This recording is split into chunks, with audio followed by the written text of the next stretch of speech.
Imagine being paralyzed from the waist down and experiencing a complete recovery. This is Robert Manni, host of Guys TV, and this week my very special guest is metaphysical teacher and guide RJ Spina. It all starts right here, right now on Guys TV. You can also catch me on Guys Radio on KCAA in Southern California and my worldwide podcast.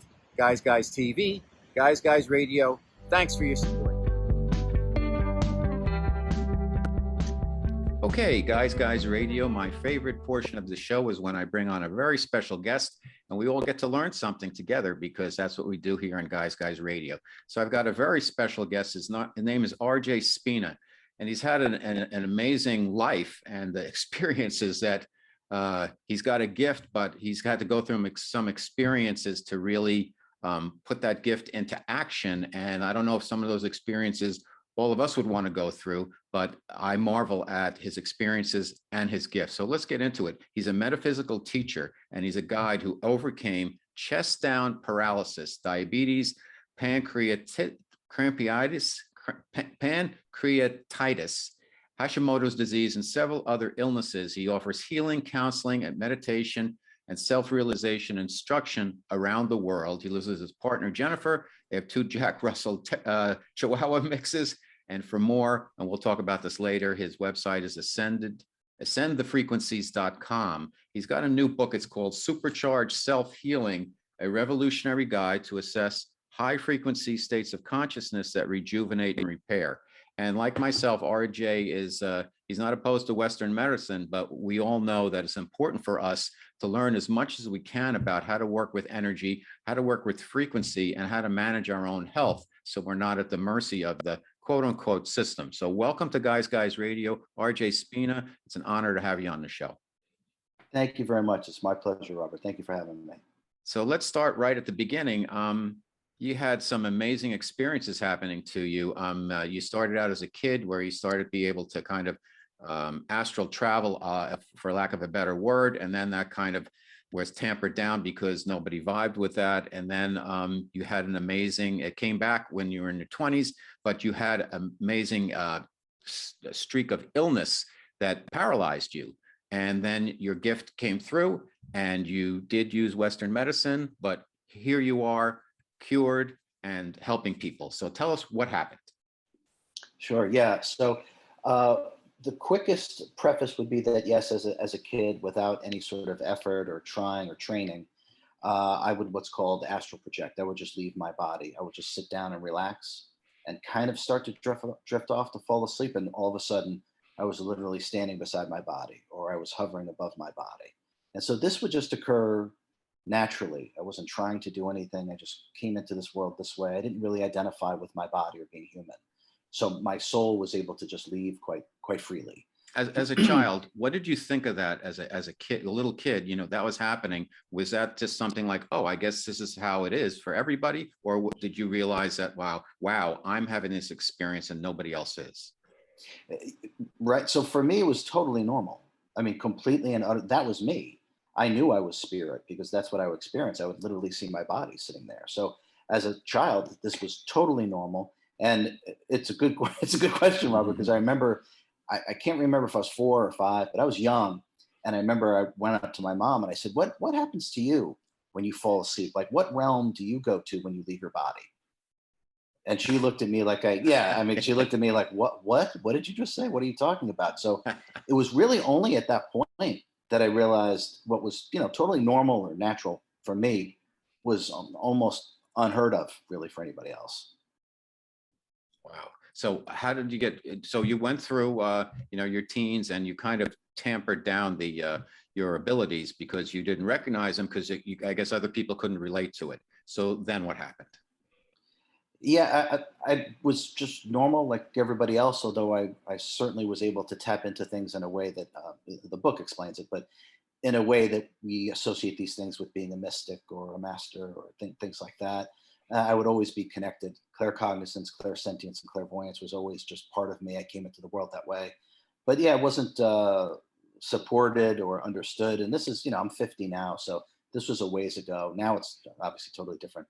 But at 24, I had lost a good friend of mine, my grandmother who lived with us, my sister's husband passed away, and my best friend, my dog, passed away. And I was in agony. And I can remember, even as a kid, what I used to say to people is that if I ever get sick, I'll just heal myself, which is a bizarre thing to say. But when all these people and my best friend, my dog, were passing away, I felt like I could literally do something, literally and figuratively, and I couldn't get it out of me. And it was literally sheer agony. And I threw myself into meditation because I just couldn't handle what was really happening. And I remember one specific night when I was 24 years old, I meditated, and we could really say the veil was completely lifted. And I understood myself. I understood why I felt the way I did, why I was so different, we'll say, and why I was able to do the things that I could do. And then since 24, really, I started giving people what we call past live readings and things like that. Uh, it wasn't until I developed an intellect, really enough, Robert, to sort of deconstruct and then explain what I was doing naturally, because I couldn't explain it then because it was just me. So now I kind of understand the difference, the human condition in comparison to what we really are. And so now I spend my life really teaching people these understandings and protocols for their own self-healing and self-realization. Okay. And then you became ill and you had the paralysis. Talk to us about that, because I just want to set the table where people understood that you had realized your gift again as a 24-year-old, and then you had your paralysis at what age? And how did that kind of Yeah, work together? yeah. I became paralyzed permanently, paralyzed April 23rd, 2016. About 2 months prior, I was very ill. I spent 2 weeks in the hospital, and I was diagnosed with sepsis, septic shock. I was told I wouldn't live another 48 hours at that time, too. I was also diagnosed with type 1 diabetes, hypothyroidism, Hashimoto's autoimmune disease, pancreatitis, thyroiditis. They gave me strong antibiotics, super strong antibiotics that didn't work because after getting out of the hospital 6 weeks later, I became permanently paralyzed from the chest down. I was rushed to the hospital. They performed life-saving surgery. It's called a laminectomy, where they literally scrape the infection off the spine. And for those that don't know too much about the spine is almost like this jelly, gelatinous substance. And as soon as it's touched, it's permanently damaged. The spine has no self-repair or self-healing mechanism. It's not like your body, you get a cut, it scabs over. The spine doesn't work like that. So once it's damaged, it's damaged. And when I had awakened from that emergency surgery on April 23rd, 2016, I mean, the only way to really say it is that I had awakened into authentic self-realization, enlightenment, cosmic consciousness, whatever word that you want to use. But I remembered everything. Do you, Everything that I felt as a kid that I could do came back online. do you think it was prompted by this experience? Yeah, the remembering only came back online because it was needed. I was in a catastrophic situation. And so all that remembering was absolutely needed. My life plan of giving myself this challenge of becoming paralyzed. I mean, my last name is Spina, which means spine. I mean, all this was planned, as odd as that sounds, but it's true. So everything came back online, the knowing, the understanding, the talent, the abilities. And I started explaining it to everybody. The ICU nurse, believe it or not, I told her, I'm going to heal myself. I'm going to walk, and here's how I'm going to do it. And I told the doctor, I told the surgeon, I told the nurses, I told the physical therapist, and there's a video on my website because I knew no one would believe that this was possible. I had the nurses and the physical therapists videotape me, and it's time stamped. And you can see me unparalyzing myself. My healing was not linear. It was quantum, it was dimensional, and it was intentional, and it's physics. And that's what the book is about, how to do it. How long did that take you? You could walk perfectly now. Do you're all good now, right? Yeah, I said that my diagnosis was permanent paraplegia. Right. And I said in the ICU, waking up that in exactly 100 days, I'll walk. And in exactly 100 days, I walked. And it's time stamped, it's video. I knew it. All the information, all the knowledge, all the remembering, it all came flooding back. So I knew I would walk in 100 days. It's interesting you mentioned sepsis because how did you get that? I'll tell you why I'm asking, and I hope it's okay, because I had an emergency appendectomy a year ago, almost to the date, to the day, and they said when they took my appendix out, It took us 5 minutes to take your appendix out, or 15 minutes, but it took us an hour and a half to clean you out because you were borderline on sepsis and gangrene. And they had to give me heavy duty antibiotics like Cipro and something else. And I was flat out for about a week. And at that point, I had a voice come in my head and the voice said, don't drink alcohol. And I stopped, even though I never was wasn't a huge drinker or anything. I just stopped. And I started meditating, and I've meditated every day for about a year and 2 weeks now, every morning, 6 a.m. And it's changed my life in a really good way. It was going in the right direction, but this jumped it to the next level. So how did you get sepsis? And, I'm just sharing a story with you. Yeah. The doctors had no answer as to the origination of sepsis, but it's really interesting what you just said, because I had my appendix removed. I think it was 2003, could have been 2004, but a while ago. And I didn't know that I had appendicitis. I thought I had food poisoning because I was on vacation in the middle of nowhere in Arizona. And when we went to the emergency room in the middle of nowhere, their MRI machine wasn't working. So they just gave me Percocet and said, it's probably just a stomach problem. So as it turns out, I had appendicitis for a week. And by the time it was diagnosed, I was rushed into surgery. And the surgeon said that all my organs were completely covered in poison. He kind of figured they would never recover. And when he suctioned them off, they were pink and perfect. I don't know if that was the start of it, and it took that long for it to sort of germinate or seed within my body. But come April 23rd, 2016, I was told I wouldn't even live another 48 hours from the sepsis. Wow. So you developed a 7-step, the Ascend the Frequencies healing technique based on your experiences and your life. Tell us about what that is and how it works and how people can kind of start to learn about that. I know we're going to talk about the book, Supercharged Self-Healing, a revolutionary guide to access high frequency states of consciousness that rejuvenate and repair. And it sounds like, from what I've read in the book, that you have to get thinking out of the way, and you have to get into that void of being. And when you're in that position to be able to allow the healing energy to come through, to do the work, and that we get stuck in a collective agreement as to we have to be sick, we only live so long, all these things that we've been collectively agreeing to, going all the way back through our ancestors in our DNA, which many people think is static, actually is not static. That's my kind of layman take from just breezing through the book. I want to sit down and really spend some quality time with it. Robert, that's a great take. That's a great take on it. Maybe the fastest way to summarize, there's been countless studies that meditation, we all know people that meditate, they feel better. Like there's instant, it's tangible, right? And you were just talking about how you feel much better. Okay.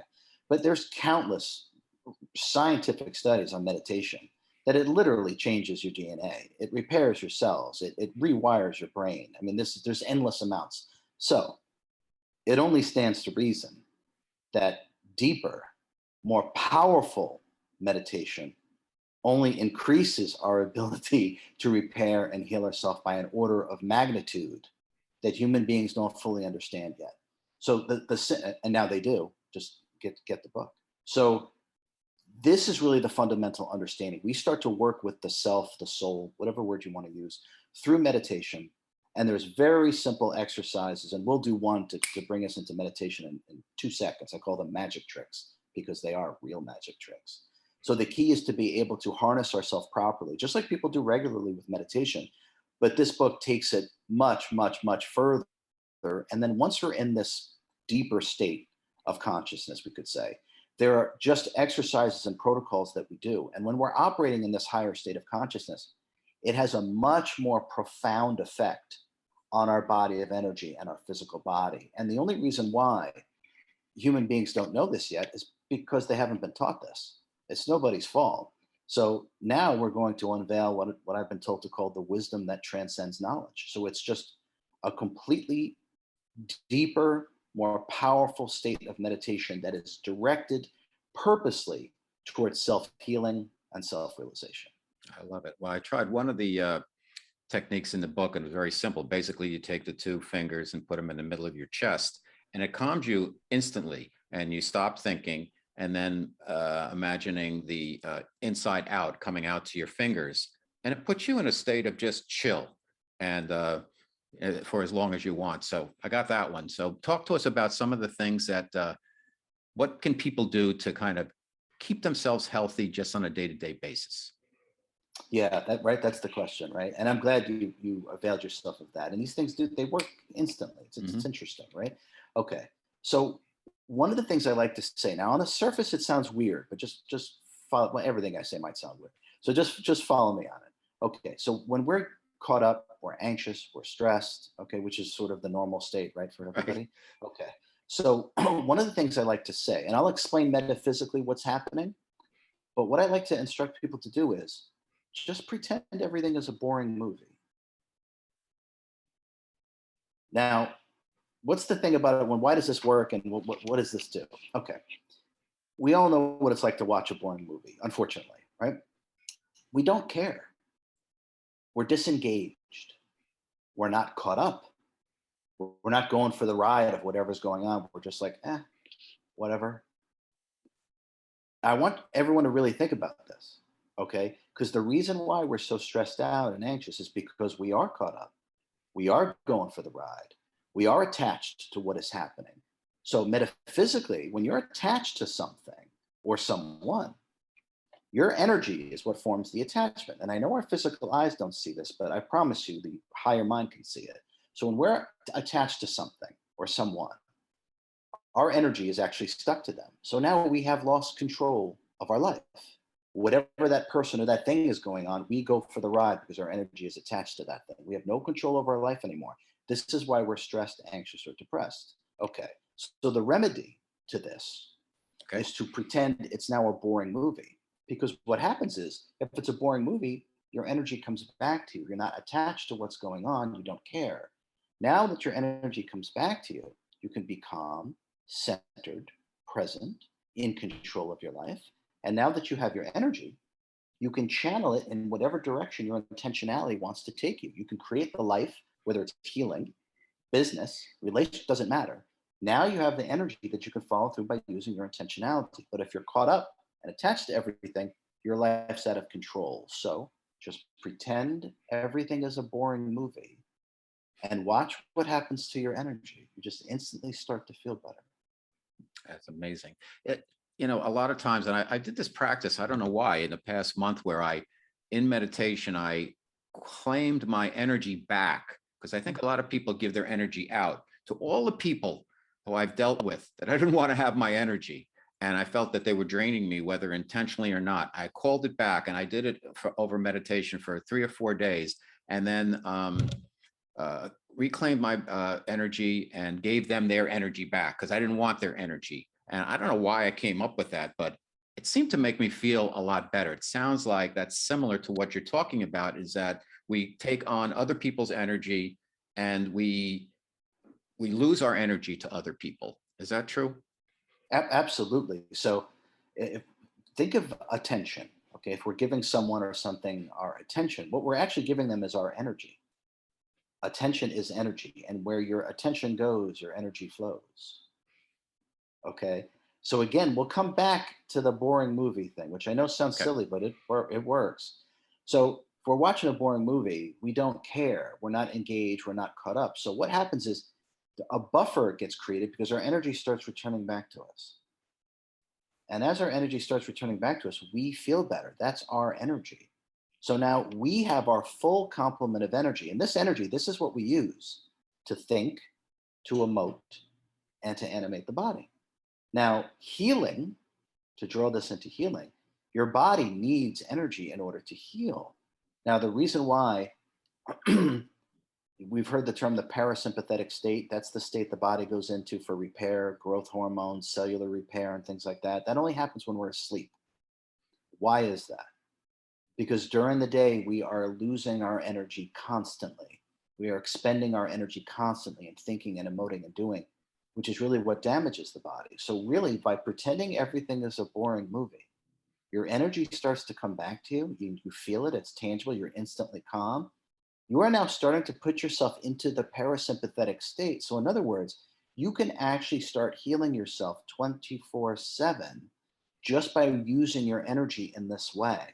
This is a huge paradigm shift because the boring movie also talks about it reverses the subject object paradigm, which is something we could talk about maybe another time. But it's important not to develop the subject object paradigm because that's what develops sort of duality and then energy attachment and then not being in control of our life. But we want So, to go ahead. I'm sorry. yeah, so we want to reverse that. And by reversing that, having your energy come back to you, just pretend everything is a boring movie. Your energy comes back to you. Now you're centered and calm. So right away you feel better. But more importantly, the parasympathetic state starts to kick in. You're actually healing yourself, believe it or not, by doing nothing, which sounds funny. But trust me when I tell you this, when you have your energy, your body can now do something. It's got the energy that it needs to heal itself instead of us giving our energy away 24/7. So just pretend everything is a boring movie and watch how you feel.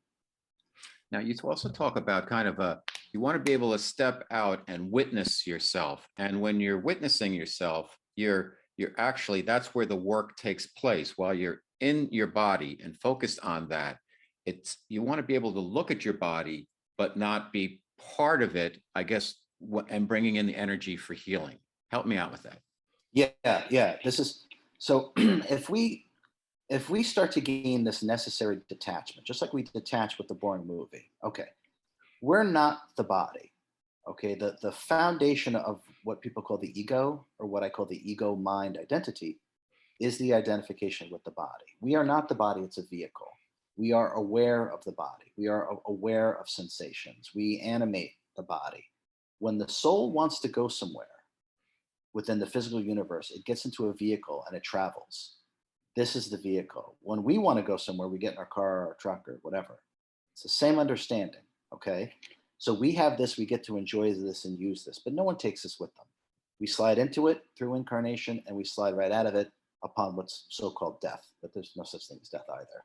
So once we start to understand that we're the soul inside, we can get some space between what we really are and the body.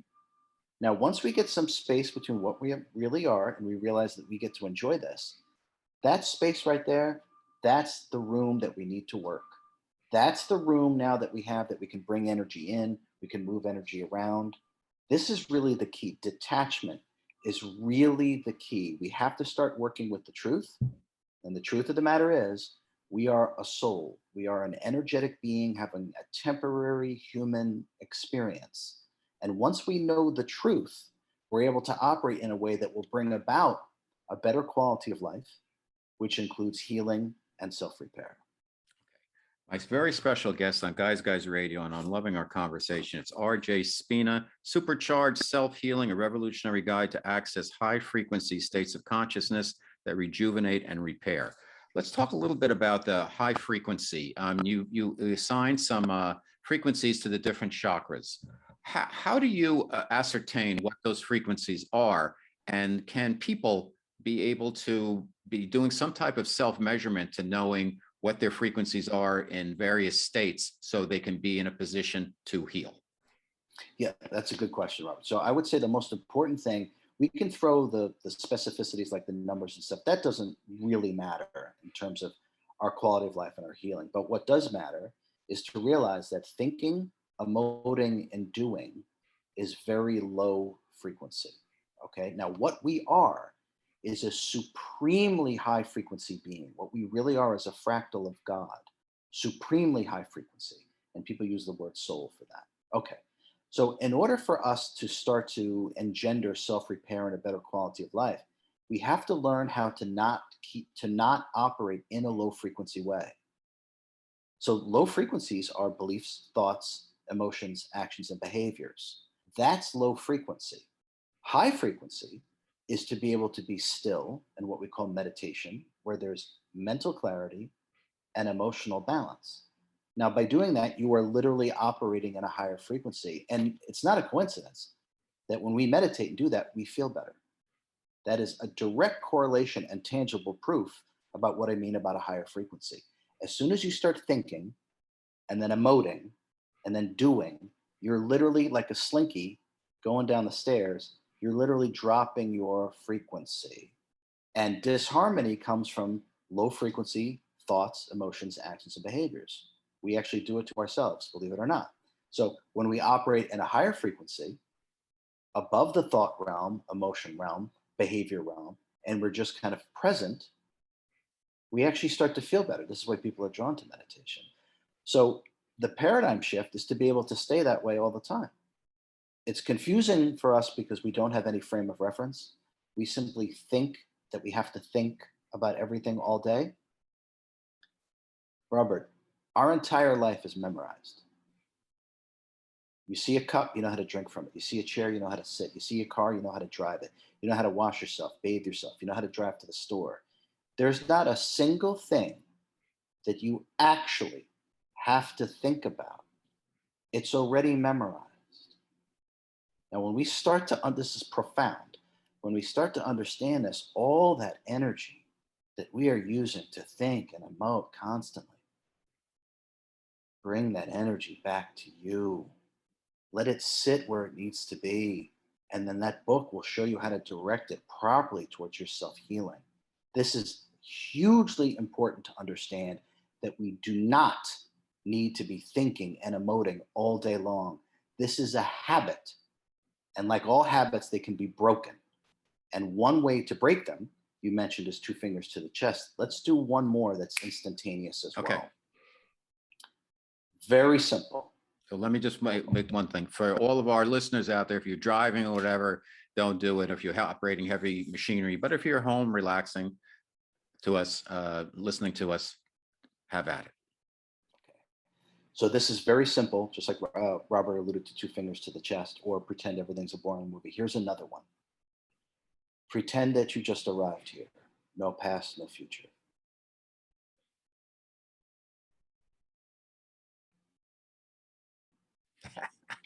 I love it. Exactly. Exactly. Okay. Now, if that's Robert, big, will tell what big just smile. happened. I got a big smile from that. Yeah.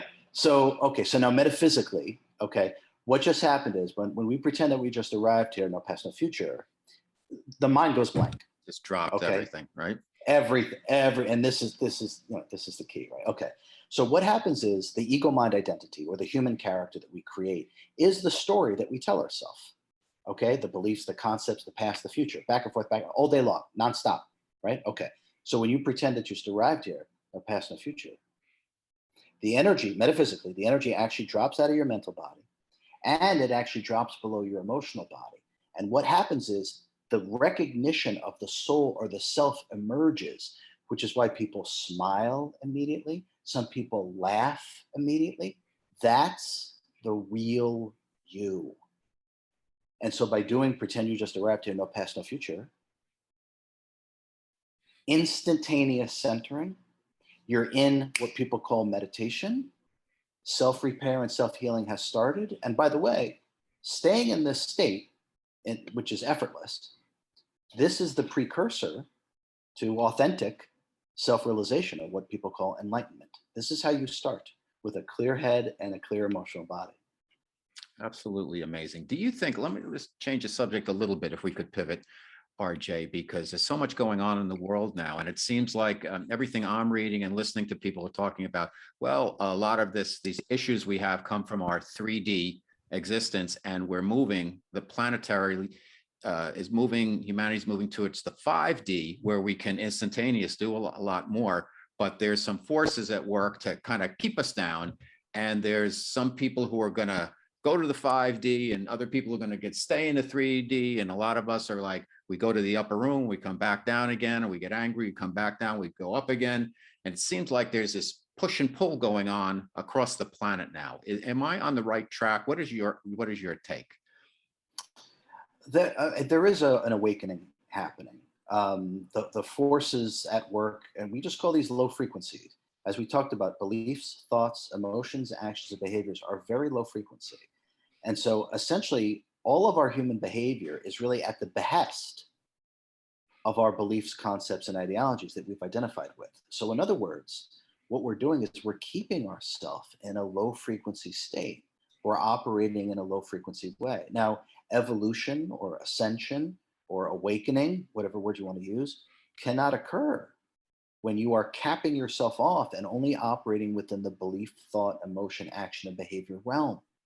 Now, some people are are more comfortable this way. Okay, that's fine. Some people are not. So by simply pretend all of that, we'll go back to the boring movie. Pretend all of that as a boring movie. The beliefs, concepts, and ideologies that are floating around in the low frequency that our five senses perceive, they'll no longer have an effect on you because you're not identifying with them. It's background. It's boring movie. You don't care because you're residing within yourself as yourself. The self is the highest frequency. It's a fractal of God. So some souls are actively working in this way. You are, Robert, Thank actively you. working this You way, too, and of course. you can feel the difference. You can feel the difference. Now, where I think there's some spiritual fiction that goes on, it's a step in the right direction. I'm just giving you what I tangibly experienced through my own higher consciousness. So we don't actually even live in the third dimension. We live in the third frequency. Energy exists frequentially, and dimensions house frequency like height, weight, width. So we live in the third frequency. So what's actually happening is we start to operate in a way that's more attuned to ourself. We naturally just start to not be affected by anything here. And as we're not affected by anything here, we actually are almost experiencing a completely different reality than the reality of people who take everything to heart and identify with everything here that goes on. Now, there isn't going to be one gigantic everyone goes up or everyone stays. It doesn't work that way. It's a spiritual fiction. So the analogy I give is think of high school, freshmen, sophomore, juniors, and seniors. It's not all freshmen, it's not all seniors, right? Okay. There always has to be a balance.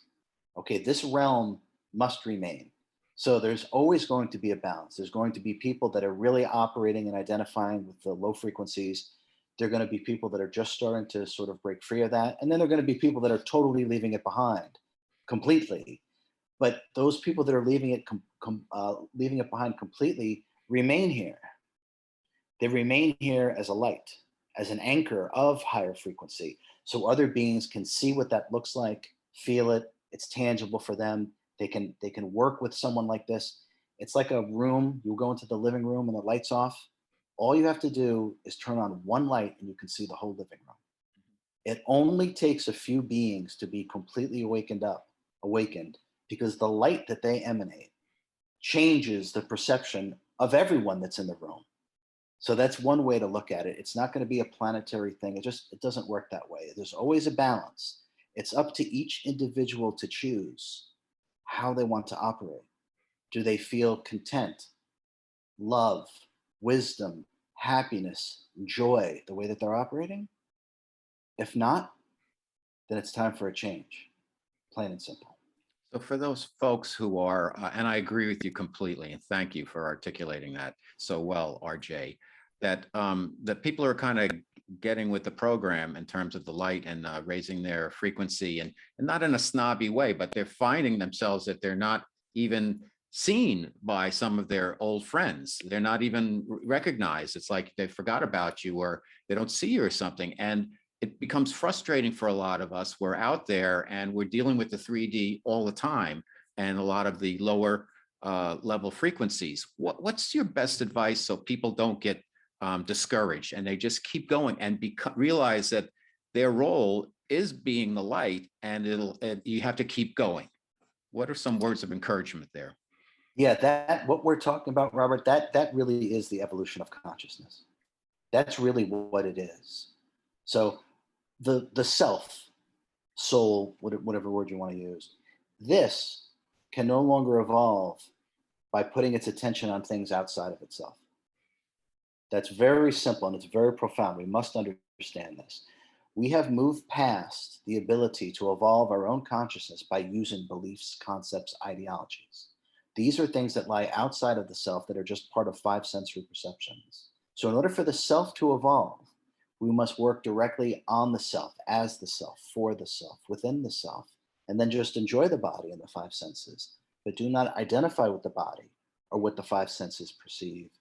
This is a process. This is your evolution of consciousness. And this is what it looks like and feels like and acts like when you're incarnate. Do not be afraid of this. Do not worry about this. The fact that you're quote unquote losing friends, you're not operating the same way anymore. Okay. It's like the music on 95.5 is not the same music that's Right. on 97.5, right? You're literally not on the same wavelength. You don't vibe anymore. You don't have things in common because that was your ego mind identity, that you had things in common with them anyway. And as you're shedding your ego mind identity, you are rising or raising in frequency. And those that are not doing that, you're not on the same wavelength. This is normal. This is natural. This is exactly what's supposed to happen. And as you're going up in frequency, I promise you, you will meet other souls that are working in the same way. There will always be a community of people that are working in the same way. You might not know who they are yet. You might not be hanging out with them yet, but I promise you, they are there. Just like there's a certain amount of freshmen, sophomore, juniors, and seniors, it's the same thing. There's a big chunk of this population that's operating in a much more higher frequency way. And everyone is going to start to get in touch with each other, I promise.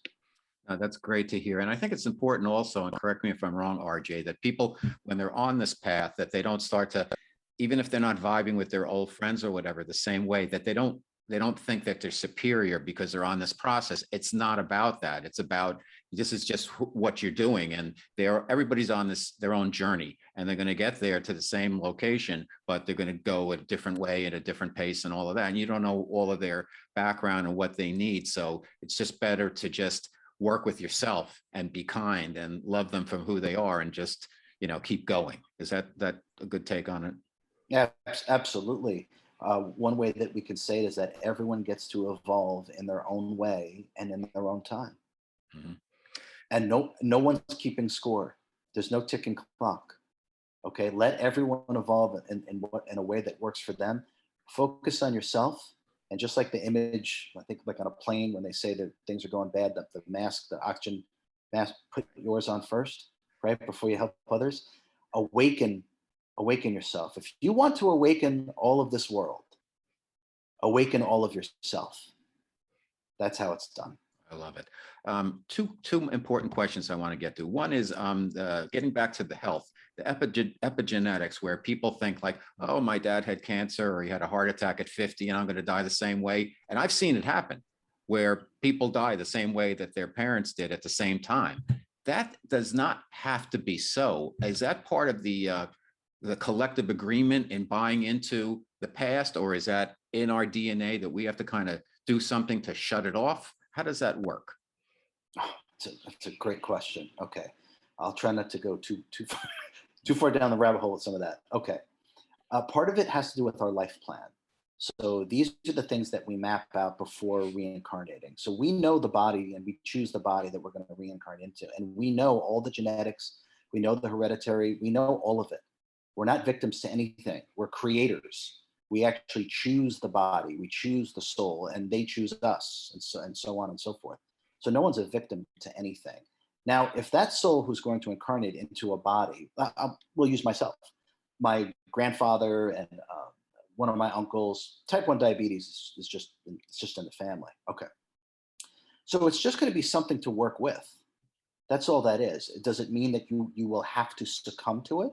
No. I don't take any medication and I'm a type 1 diabetic. How's that possible? By starting to work with and understand the things that we're talking about, it's the sentience, what you really are, can completely override anything that has to do with this body. We command this body. We get to use this body. The body's not in charge. Okay. What you really are is in charge. And this is key for healing. You have to gain back your power. You can't keep giving it away to him, her, this, that, whatever it is. Regain your power, and you can do anything with your body. I'm just an example of that. And the book teaches you how to do it. But no one's a victim to genetics. We choose it. And everything is just an experience, too, by the way. Experiencing the effects the body has with diabetes or hypothyroidism or cancer or paralysis or whatever. It's just an experience. That's all it is. What you are is untouched by the body. Okay? I want you to think of the sun. The sun is the giver of life in the physical universe. There is no life without the sun. And it's always there. But oftentimes we wake up, can't even see the sun. Clouds, can't see it at all, right? And what do clouds produce? Rain, sleet, snow, right? You can't see the sun. It doesn't matter what's going on in terms of the weather, because those clouds and that weather doesn't touch the sun. It doesn't touch the sun. And what you are is the sun, the soul. And this body and all the things that go on with your mind and your emotions in your body, it doesn't touch what you are. It doesn't matter what happens with the body, just like the sun doesn't matter what happens with the clouds. The sun remains. What you are remains. And nothing can touch you. The key to making the clouds part is to do this type of work to go inward. And then you can do remarkable things in terms of making those clouds part all on your own. Love it. RJ, I think a question that everybody out there is probably saying, where do you get the information? How did this come to you? Are you channeling? Are you getting downloads? How do you get your information that's so poignant? You can, if it's easier to think of it as channeling, then you can think of it as channeling. I like to say that, as odd as it sounds, I don't think. So I'm always clear-headed, and this happens through authentic self-realization. There's nothing to think about. There's no beliefs, concepts, or ideologies that I work with. So I'm able to see beyond the veil of the physical senses, and so I'm attuned to that. I am that. We're all that. I'm just working in that way. So we're all a part of this information. There's nothing really special about RJ. Who the hell is RJ anyway? Right? So I'm just operating in a way that is directly connected to the essence of what is. And so therefore, what comes out of my mouth is simply me translating what it is that I'm able to tangibly experience and perceive. And we all have roles to play. If that sort of answers that question. If you want to think of me as channeling, that's fine. We all have roles to play. My role to play when I incarnate is to be a spiritual teacher. And that's simply what I'm doing right now as RJ. It sounds like you're just putting yourself in the flow, and what comes in because you put yourself in a position to be able to receive and then articulate it, to share it. Yes? Wisdom flows on the river of intuition. Got it. Okay, the name of the book, oh, sorry, go ahead. I'm sorry. Yeah, and the only way for all of us to start operating this way is to stop thinking. I love it. I love it. Supercharged Self-Healing, a revolutionary guide to access high frequency states of consciousness that rejuvenate and repair. I've powered my way through the book. I'm going to sit and go through it. My wife, the same thing. We love it. And you're doing great work, RJ. Last question for you. Are you optimistic about what's going on the planet now or the future? Yes, because this is this is all necessary. You can think of it as growing pains. So let me give a context to that statement. And what does that mean? Okay, so consciousness goes in cycles. Okay. Forget time. Just throw time out the window. Okay, consciousness goes in cycles, just like a flower, right? It starts to come up, it starts to open up, it starts to bloom, and then eventually it starts to die again. Okay, this is exactly how consciousness works too. Okay, we are at a point where we're working towards opening up. Okay, we're working towards that. So we're going to have to let go and leave behind all the things that have held us back. And all the things that have held us back are beliefs, concepts, ideologies, and so-called knowledge. As we said earlier, all of those things are outside of the self. None of those things are actually you. So for us to bloom like that flower, we have to work with ourselves. And that's why this book and these teachings are so important, because it teaches us to work with ourselves directly and our energy directly. There's no physical interface with these things. There's no tinctures, there's no herbs, there's no shots, there's no beliefs, there's no concepts, there's no ideologies. It's tangible. It's you. It's you working with yourself. So I am optimistic that we're going to get to where we need to go, because we always get to where we need to go. All we have to do is not get caught up in the movie and let it ruin and cause and engender suffering within ourselves. Detach from what is going on, work on yourself, be the one person everyone can count on, starting with yourself. And then eventually you will be the light, and people will be drawn unto you. And a rising tide lifts all ships. As we raise our frequency, it raises everyone else's. Just work with yourself and detach from what's going on here, because it's only low frequency here. It'll only drag you down. And eventually, all of us are going to start to work in this way. And there's a lot of seniors here with the high school analogy. And it's going to be obvious. And it's going to be tremendous changes on this planet. This is just the beginning. I can't wait. It's fantastic. Great job, RJ. Please tell everybody where they can learn more about your book, your website, and any type of work that you're doing. Sure. If people enjoy these, what I call real magic tricks, because they are real magic, go to superchargedselfhealing.com, and you can get a free guide to some of these instantaneous magic tricks that we're doing. So please go there and get your free guide for it. And then if you want to work with me or study with me or anything like that, have a session, go to, go to ascendthefrequencies.com. That's my personal website. My email, oddly enough, is rj@ascendthefrequencies.com. And order your book, Supercharged Self-Healing. There's nothing like this anywhere.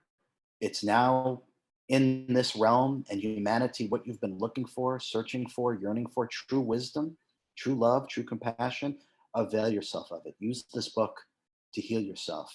Use this book to liberate yourself. Use my incarnation to help you evolve your own consciousness and increase the quality of your life. Fantastic. Great job. I hope you'll come back to Guys Radio, RJ. It's a pleasure to meet you, fellow San Diegan, and we're both New Yorkers, though. But here we are, yeah. And I think we really connected, had a great conversation. So thank you so much. It's been my pleasure. Thank you for having me. And I'd love to be on again anytime. Just reach out. If you enjoyed the interview and want to support all the helpful content we bring you each week here on Guys TV, then please subscribe now, and also on my podcast, Guys Radio. Thanks for your support.